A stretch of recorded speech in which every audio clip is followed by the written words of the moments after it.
This program sponsored by Marwadi University, Rajkot, Gujarat. Join Global Campus for a 360-degree education. నమస్కారం గురుగారు. శ్రీమాత్రే నమః. గురుగారు, నిత్యం దీపారాధన చేసే అలవాటు చాలా మందికి ఉంటుంది. అవును. అయితే నిత్యం దీపారాధన చేసే వాళ్ళు కూడా నియమాలు ఏమైనా పాటించాల్సి ఉంటుందా? అంటే ప్రత్యేకించి స్నానం చేసే విషయంలో కూడా చాలా మందికి చాలా రకాల డౌట్లు ఉంటాయి. ప్రతిరోజు తల స్నానం చేసే దీపారాధన చేయాలా? కొంతమంది చెప్తూ ఉంటారు ఆడవారికి ప్రతిరోజు తల స్నానం అవసరం లేదు అని చెప్పి. కానీ చాలా మంది ఆడవాళ్ళకి అసలు మనసు ఒప్పదు తల స్నానం చేయకుండా పూజ చేయడం ఇదంతా అనేది. అసలు ఏ రకంగా ఉండాలి గురుగారు? నిత్య దీపారాధనకు నియమాలు ఏముంటాయి? చాలా మంచి ప్రశ్న అమ్మ, తప్పకుండా తెలియజేస్తాను. చాలా అంటే ఈ చిన్న చిన్న విషయాలే చాలా మట్టుకు మనిషిని మెదడు తిప్పుతూ ఉంటాయి. అంటే చిన్న పొరపాటు జరిగినా లేదా గాలికో ఏదన్నా దీపం కొండెక్కినా అబ్బా ఏదో అపరాధం జరిగిపోయింది, ఏదో తప్పు జరిగేటటువంటి అనుమానాలు పెంచేసుకుంటూ ఉంటారు. అయితే ఇక్కడ నిత్య దీపారాధన అన్నదానికి అర్థం ఏంటి అంటే గనక, మనం ఎప్పుడైతే ఇంట్లో దీపం వెలిగిస్తామో దీపం వెలిగించే సమయానికి అర్థం ఏంటి అంటే దేవతలు వచ్చేటటువంటి సమయము అని అర్థము. పాజిటివ్ ఎనర్జీని గెయిన్ చేసుకునేటటువంటిది అని అర్థము. ఇంట్లో నెగిటివ్ని బయటకు వెళ్ళగొట్టడానికి, అలాగే మన ఇంట్లో పాజిటివ్ ఎనర్జీని గెయిన్ చేసుకోవడానికి నిత్య దీపారాధన అనేది చేస్తాం. మన ఇంట్లో ఏ రకంగానైతే బల్బు వెలుగులో అంటే ఒక విద్యుత్ వెలుగులో మనం ఉంటామో, భగవంతుడికి వెలుగేంటి అంటే దీపము. భగవంతుడికి వెలుగుని ప్రసాదించేటటువంటిది, భగవంతునికి ఎప్పుడు కూడా శక్తిని చైతన్యవంతంగా చేసేటటువంటిది ఏదైనా ఉంది అంటే అది కేవలం దీపము అని అర్థం. అందుకే ఇప్పటికీ కూడా మీరు తిరుపతికి వెళితే గర్భాలయంలో కేవలం దీపాలు మాత్రమే ఉంటాయి. కొన్ని క్షేత్రాలలో ఇప్పుడు కంచి కామాక్షి కానివ్వండి, మధుర మీనాక్షి కానివ్వండి, తిరుపతి కానివ్వండి, అక్కడ మీకు గర్భాలయంలో విద్యుత్ దీపాలు ఎక్కడ కనిపించవు. అక్కడ కేవలం దీపాలు మాత్రమే ఉంటాయి. ఎందుకు వాళ్ళకి తెలియదా మరి? అంత పెద్ద క్షేత్రాలు కదా, మంచి విద్యుత్ కాంతులు, మంచి మంచి లైటింగ్స్ కూడా పెట్టొచ్చు కదా. ఎందుకు పెట్టరు? బికాస్ భగవంతుని క్షేత్రం అనేటప్పుడు కేవలం దీపాల కాంతుల్లోనే ఉండాలి. ఎంతనైతే ఎక్కువగా దీపం వెలుగుతుందో మన ఇంట్లో అంత అష్టైశ్వర్యం, లక్ష్మీ కటాక్షం ఉంది అని అర్థం చేసుకుంటాము.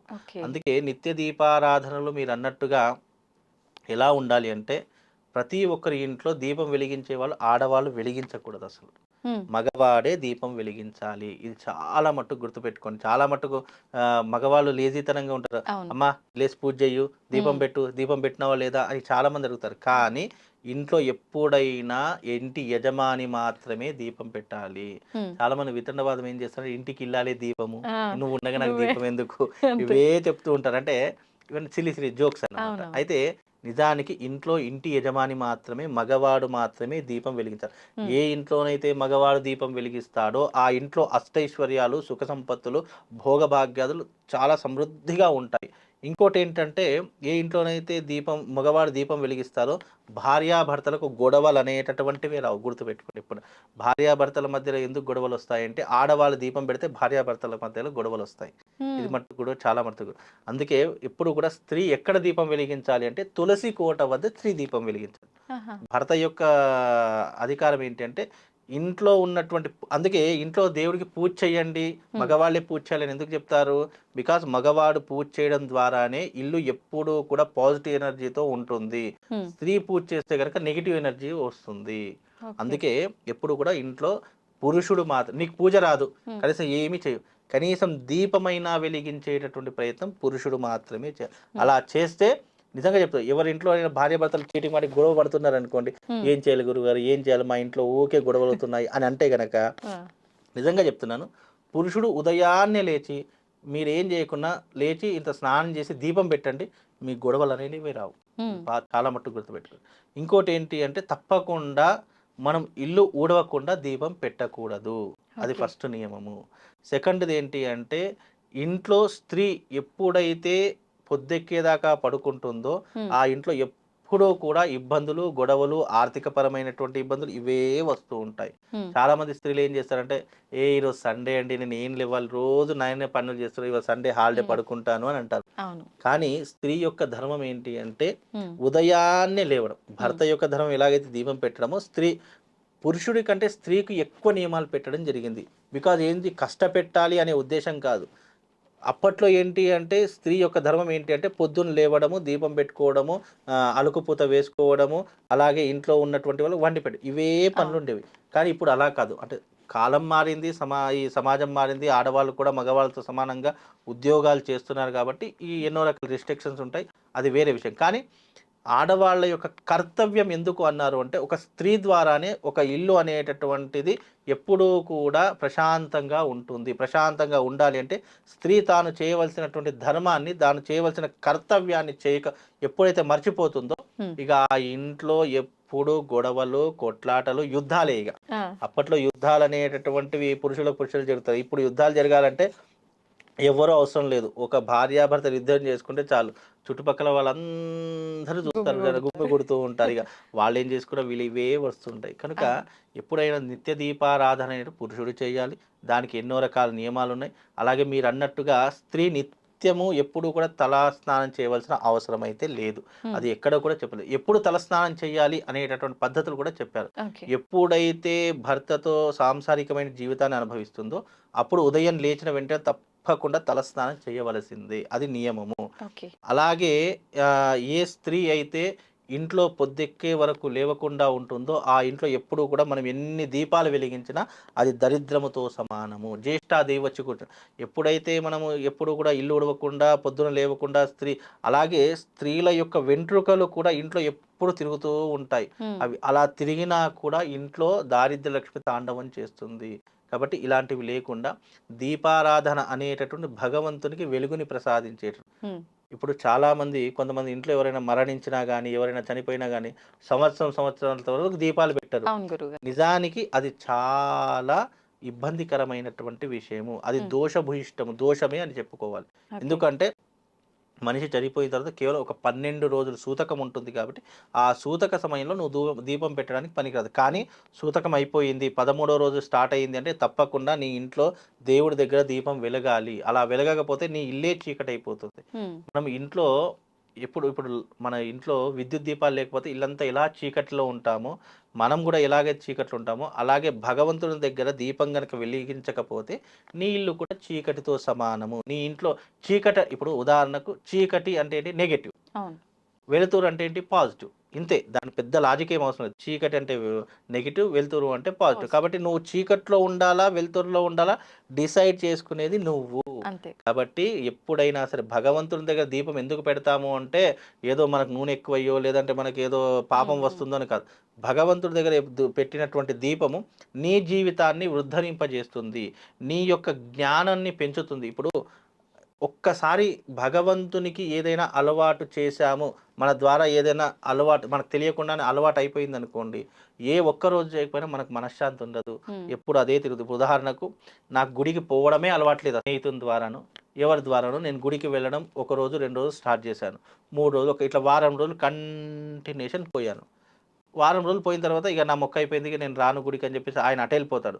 కానీ ఇతను ఎప్పుడు అలవాటు లేనటువంటి వ్యక్తికి ఇది అలవాటు అయిపోయింది కాబట్టి అతని మైండ్ ఏమవుతుందంటే అబ్బాయి వాళ్ళు గుడికి వెళ్ళాలి అని డైవర్ట్ అవుతూనే ఉంటుంది. అంటే భగవంతుడి యొక్క తత్వం అంత గొప్పది.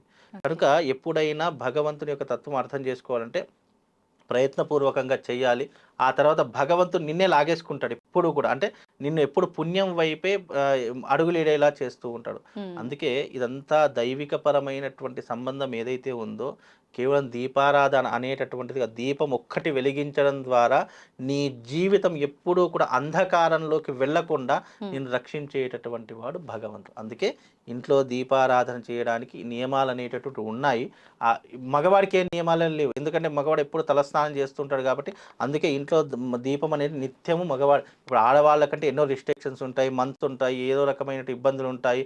ఆ టైంలో మనం దీపం ఏమి ముట్టం కాబట్టి మగవాడే దీపం ఇంట్లో పెడితే ఆ ఇల్లు ఎప్పుడూ కూడా అదృష్టవంతంగా ఉంటుందమ్మా. ప్రతినిత్యం దీపారాధన చేసే వాళ్ళు ఖచ్చితంగా పూలు పెట్టే దీపారాధన చేయాలా గురుగారు? నైవేద్యము అన్ని పెట్టాల్సి ఉంటుందా డైలీ?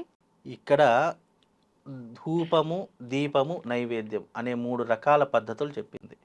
అవి పెద్ద చెప్పుకోదగ్గటువంటి విషయాలు కాదు. ఎందుకంటే ధూపం అగరబత్తులు వెలిగించావంటే ధూపం, నైవేద్యం చక్కెర పెట్టావంటే నైవేద్యం, ఇంత బెల్లం పెట్టావంటే నైవేద్యం, అది పెద్ద చెప్పుకో.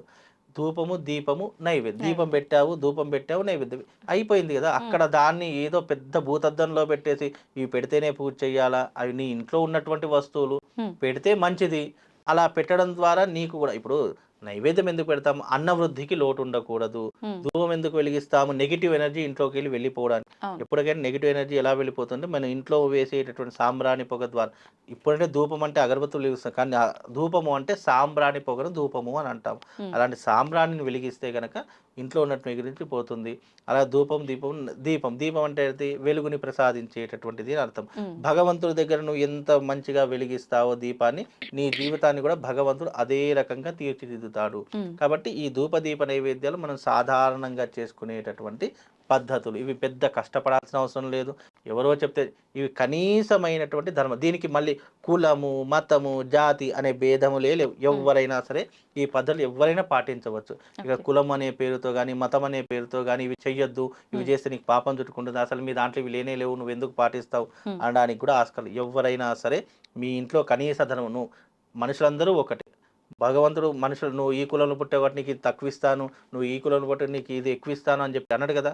మనుషులందరూ సమానమే, అలాగే భగవంతుడు కూడా సమానమే. కాబట్టి నువ్వు ఏ కులమైనా సరే ఏ మతమైనా సరే భగవంతుడి దగ్గర నువ్వు ఆచరించవలసిన పద్ధతి నువ్వు ఆచరించుకుంటూ వెళితే ఆ భగవంతుడు ఏదో ఒక రూపకంగా నిన్ను కాపాడుతూనే ఉంటాడమ్మా. గురుగారు, చాలా మంది ఎవరి పని అంటే పనిని బట్టి వాళ్ళ సమయాన్ని బట్టి చూసుకొని పని అంతా అయిపోయిన తర్వాత అప్పుడు స్నానాదులు ఆచరించుకొని దీపారాధన చేస్తూ ఉంటారు.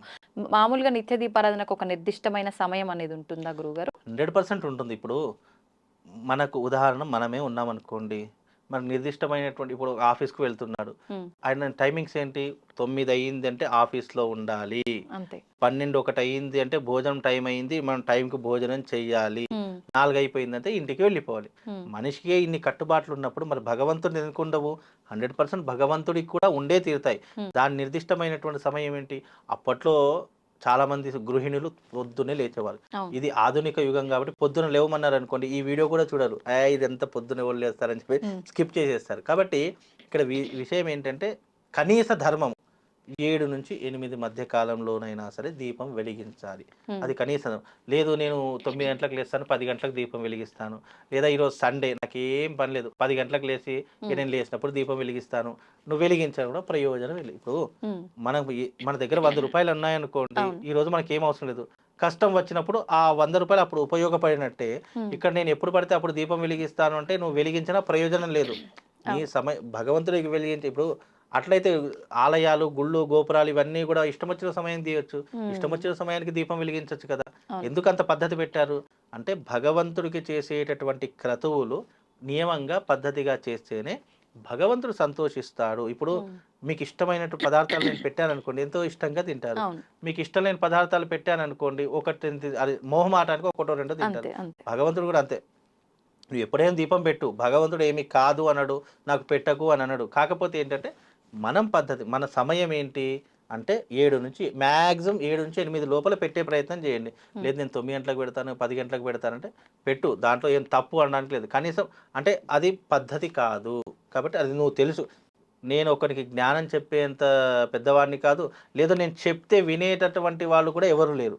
ఇది ఏంటంటే పద్ధతి, ఇది అంతా కూడా ధర్మానికి పద్ధతికి హైందవానికి సంబంధించినటువంటి అంశాలు. కాబట్టి దీనికి ఇలాంటి కట్టుబాట్లు పెట్టారు, ఇలాంటి నియమాలు పెట్టారు, అలా పాటిస్తే సరిపోతుంది. దానికి పెద్ద చెప్పుకోదగ్గట్టు. అలాగే సాధ్యమే త్రివర్తి సంయుక్తం వైనం యోజిత ప్రియా గృహాణ దేవేశ మంగళలోకం తిమీర భక్త్యదీపం ప్రయచ్ఛామి దేవాయాం పరమాత్మని త్రాహిమాం నరకద్ఘోర దివ్యజ్యోతిని నమోస్తుతే.